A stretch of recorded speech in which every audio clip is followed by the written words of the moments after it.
Very good morning family. आज 75 day यानी कि मिशन द 1 का डे 2 है।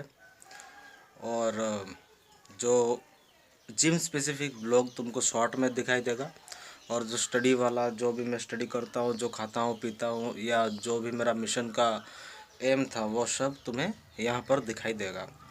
क्या प्रोग्रेस हो रहा है, क्या नहीं हो रहा है, ये देखने के लिए तो आपको सब्सक्राइब करना पड़ेगा और नोटिफिकेशन ऑन करना पड़ेगा। 2 दिन में क्या ही प्रोग्रेस होगा, लेकिन इसी 2 दिन की वजह से ही प्रोग्रेस होगा। ठीक है, सो जुड़े रहिए आगे तक, देखिए क्या क्या कर रहा हूँ, क्या नहीं कर रहा हूँ। अभी तो जाऊँगा मैं ट्यूशन, ट्यूशन के बाद जाऊँगा जिम, और जिम से आने के बाद यहाँ पर होगा पढ़ाई। ठीक है। 6 बजे एक ट्यूशन था, उसको मैंने ख़त्म किया और 7 बजे और एक ट्यूशन में आया और इसको अभी ख़त्म करके मैं जाऊंगा जिम। यहाँ पर उनको थोड़ा पढ़ा चुका हूँ मैं। Now it's the time for gym. Gym में मिलते हैं। और ये आ गया मैं जिम में। जिम में बहुत बढ़िया बढ़िया म्यूजिक लग रहा था, लेकिन वो तो आपको मैं सुना नहीं सकता क्योंकि कॉपीराइट आ जाएगा। तो आज टेस्ट डे था, इसलिए मैंने थोड़ा सा किया पुशअप। पुशअप करने के बाद थोड़ा सा रिलैक्स करके मैं जाऊँगा बेंच प्रेस करने के लिए। देखिए, मैं यहाँ पर 2 से 3 एक्सरसाइज इसलिए दिखा रहा हूँ क्योंकि भाई कोई तो पकड़ने के लिए है नहीं मोबाइल को, तो यहाँ वहाँ रख के ही मैं वीडियो को शूट कर पा रहा हूँ। लेकिन दिक्कत ये है, मेरे पास स्टैंड नहीं है। अगर स्टैंड होता तो बढ़िया बढ़िया व्यू में कर सकता था। इसके बाद मैंने किया एडजस्ट और बहुत कुछ किया, लेकिन मैं आपको सिर्फ 2 ही एक्सरसाइज दिखा। जिम से मैं वापस आ गया, अभी नहाएंगे, नहाने के बाद सीधा करेंगे पढ़ाई, सब ऑल रेडी। ठीक है। और रहा जो पानी का बात, तो ये 2.5 लीटर का जो पानी है, ये तो आधा से ज़्यादा ख़त्म हो चुका है, और ये रहा आधा, तो इधर 2 लीटर का कोटा पूरा हो जाएगा, और पढ़ते पढ़ते 3 लीटर तक ख़त्म कर दूंगा। फिर खाना खाने के टाइम जो पानी पीना होता है, लेकिन याद रखिए खाना खाने के टाइम पानी नहीं पीना होता, लेकिन अभी प्रैक्टिस हो गया है, उसको भी थोड़ा थोड़ा धीरे धीरे करके कमा देंगे। ठीक है। और पढ़ाई के टाइम में मैं और एक चीज़ करता हूँ, जो मैंने कहा था आपको, सेल्फ हेल्प बुक। ये रहा सेल्फ हेल्प बुक मैं पढ़ता हूँ, क्योंकि 5 पेजेस तो उसके भी पढ़ने होते हैं ना, 75 हार्ड कंप्लीट करने के लिए। और एक चीज़ मैं करता हूँ, मैं कभी कभी जब इंटरेस्ट आए तो तब मैं सुंदरकांड का पाठ करता हूँ। सुंदरकांड रामचरितमानस का 5वां चैप्टर होता है, कांड कहते हैं उसको। ठीक है, वो पढ़ने से बहुत ज़्यादा कॉन्फिडेंट आता है। आप भी पढ़िए, तो अगर होगा तो मैं उसका मीनिंग समझाऊंगा। बोर्ड तो है मेरे पास, तो उससे आपको मीनिंग भी समझाऊंगा मैं, अच्छा लगेगा। आप अगर कहेंगे मीनिंग समझाने के लिए, तो मैं उसका मीनिंग समझाऊंगा एक एक श्लोक लेके। ठीक है। आज हम बैंकिंग का और यूपीएससी का कुछ कुछ पोर्शन कंप्लीट करेंगे, जो मैं यहाँ पर टू डू लिस्ट लिखूँगा, तभी आपको पता लगेगा। और चलिए फटाफट नाम आके कुछ खा के स्टार्ट कर लेते हैं। ठीक है। ब्लॉग पूरा एंड तक देखिएगा, मज़ा आएगा। Thank you. देखिएगा ब्लॉग, ये ख़त्म नहीं हुआ। टेबल में जब मैंने बैठने के लिए गया तो वहाँ पर चाय का कप गिर गया और उस वजह से जो भी वहाँ पर कपड़ा था वो पूरा भीग गया। इसलिए मैं बाहर आके थोड़ा बहुत मैं पढ़ाई कर रहा हूँ। उस दुख में मैं हैप्पीनेस इंडेक्स पढ़ रहा हूँ। ठीक है।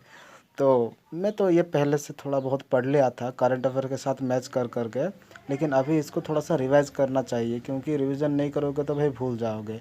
एक और चीज़ मैं बताना चाहता हूँ दोस्तों, कोई अगर बोल रहा है कि तुम यूपीएससी की या फिर कोई भी एग्ज़ाम के लिए 10 घंटा पढ़ना चाहिए, 14 घंटा रोज़ पढ़ना चाहिए, प्रेशर मत लो। आप एक दिन में कितना दे सकते थे, अगर उतना दे दिया ना वही काफ़ी है। मिलेगा नहीं मिलेगा वो बाद की बात है।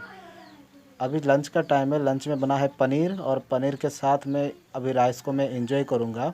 तो राइस को एंजॉय करते हुए मैं एक बात बता रहा हूँ आपको कि कोई भी टेंशन नहीं लेनी है। अगर आपके ज़िंदगी में यूपीएससी एक सबसे बड़ा गोल है और अगर वो आपको नहीं मिला तो टेंशन लेने की कोई बात नहीं है, क्योंकि भगवान उससे ज़्यादा आपको, शायद वो सोचे होंगे कि हमारे लिए यूपीएससी अच्छा नहीं होगा, उससे भी अच्छा कुछ होगा जिससे कि हम खुश होंगे, और हम खुश होंगे तो भगवान भी खुश होंगे। इसीलिए हमको टेंशन नहीं लेना चाहिए, सिर्फ भगवान का नाम लेना चाहिए और हमारा एक एक सांस लगा के काम करना चाहिए। अभी दोस्तों 4 बज गया, अभी मैं ट्यूशन जाऊँगा। ट्यूशन के बाद आके और जो रात का पढ़ाई करना है वो दिखाऊँगा मैं अभी। थैंक यू, बने रहिए। अभी 4 से 9 बजे तक ट्यूशन है। ये वाला ट्यूशन 8 से 9 वाला का था। ये एक्चुअली कोचिंग सेंटर है, यहाँ पर मैं पढ़ाता हूँ और बहुत ही अच्छे बच्चे हैं यहाँ पर। अभी जब मैं ट्यूशन से आया, पढ़ने के लिए बैठा तो करंट चला गया। तो देखो मोबाइल का जो कीपैड मोबाइल का टॉर्च है वो लगा के मैं पढ़ रहा हूँ। यहाँ पर एक बेहतरीन सेल्फ हेल्प बुक है जिसका नाम है हाउ टू इन्फ्लुएंस पीपल वाला। ये डेल कार्नेगी के द्वारा लिखा हुआ है। इससे आपको पता लगेगा कि लोगों के साथ बात कैसे करना है, लोग किस तरह की बात को समझना चाहते हैं, लोगों को कौन सी बात बोलोगे तो उनको अच्छा लगेगा। ये सारी बात मतलब ओवरऑल आप कह सकते हो कि आप कम्युनिकेशन स्किल के बारे में इधर अच्छे से सीखोगे, लोगों की साइकोलॉजी क्या होता है किसी को बात करने में। और मैं एक एग्जांपल देना चाहूँ तो ये दे रहा हूँ कि कोई भी अगर है तुम्हारे आसपास तो उसको ना ए सुन ऐसे करके नहीं बुलाना चाहिए, ठीक है, उसको उसके नाम से बुलाना चाहिए। नाम से बुलाओगे तो उसको बहुत अच्छा लगेगा, ये साइकोलॉजी कहता है। और क्या क्यों अच्छा लगेगा, क्योंकि दुनिया में उसको सबसे अच्छा उसका नाम लगता है, मतलब बोलचाल में उसको नाम लगता है। अगर उसके नाम से आप उसको बुलाओगे तो उसको अच्छा लगेगा। ऐसे चुटकी मार के बुला रहे हो, अरे सुन आजा, अरे इधर, ऐसे करके अगर बुलाओगे तो उसको उतना अच्छा नहीं लगेगा। नाम से बुलाओगे तो उसको अच्छा लगेगा। तो ये सारी बातें यहाँ पर लिखी हुई है और भी बहुत सारी चीज़ें यहाँ पर है। तो ये बुक आराम से ख़रीदो, पढ़ाई करो। कोई स्पॉन्सरशिप नहीं है, इतने कम सब्सक्राइबर में कोई स्पॉन्सरशिप नहीं देता, तो उसकी टेंशन आप मत करो। लेकिन एक और चीज़ देखो, मैं दिखा रहा हूँ कुछ एक देखो, यहाँ पर अप्रिसिएशन और फ्लैटरी के बीच में डिफरेंस दिया हुआ है। अप्रिसिएशन क्या है, जो आप दिल से बोलते हो, सिंसियरली बोलते हो। और फ्लैटर क्या है, जो आप जल रहे हो अंदर से और उसको अच्छा लगे इसलिए आप उसको बोल रहे हो ऐसे, ठीक है। लेकिन वो पता लग जाता है कि वो फॉल्स है और अप्रिसिएशन दिल से निकलता है, ठीक है। जैसे कि आपको पता है कि पढ़ने जब बैठा था करंट चला गया, तो फिर भी भाई दिन तो है ना मेरा, उसको निचोड़ना ही पड़ेगा। तो मैं फिर से लग गया मैं पढ़ने के लिए और पढ़ ही रहा हूँ। यहाँ पर मैं मॉडर्न हिस्ट्री को थोड़ा सा देख रहा था। मेरे लिए मॉडर्न हिस्ट्री के लिए मेरे पास स्पेक्ट्रम का बुक है, तो स्पेक्ट्रम से मैं रिवोल्ट का थोड़ा सा रिवीजन कर रहा था मैं। तो जब भी मैं रिवीजन करता हूँ ना, अजीब सी बात ये होता है कि मुझे नई नई चीज़ें सीखने को मिलती है। मतलब देखो, अभी सीखने नई नई का मतलब क्या है, मैं जब पढ़ रहा था तब तो ठीक है मैं समझ गया था, लेकिन फिर से जब रिवाइज कर रहा होता हूँ ना तो एक नया फील आता है कि हाँ भाई, ऐसा तो उस टाइम मुझे फील नहीं आया था, अभी मज़ा आ रहा है। इतना बेतुका दिन के बाद अभी मैं आया हूँ सोने, और जब मैं सोने जा रहा था तब करंट आया। तो इसको क्या बोलूँ। चलिए मिलते हैं नेक्स्ट ब्लॉग में।